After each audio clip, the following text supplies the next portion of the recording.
Hello and welcome back to the Sports Map. Got another taste test lined up here.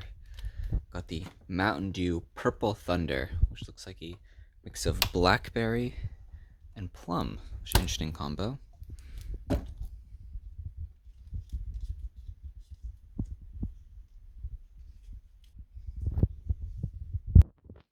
But I quickly open it up.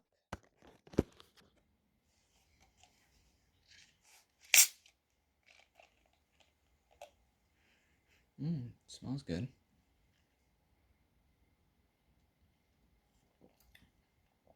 Yeah, tastes pretty decent.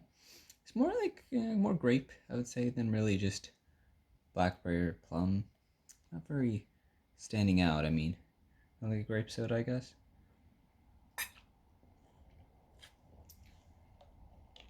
Yeah, can see that it's pretty decent. Yeah, I tried again. I as my vote.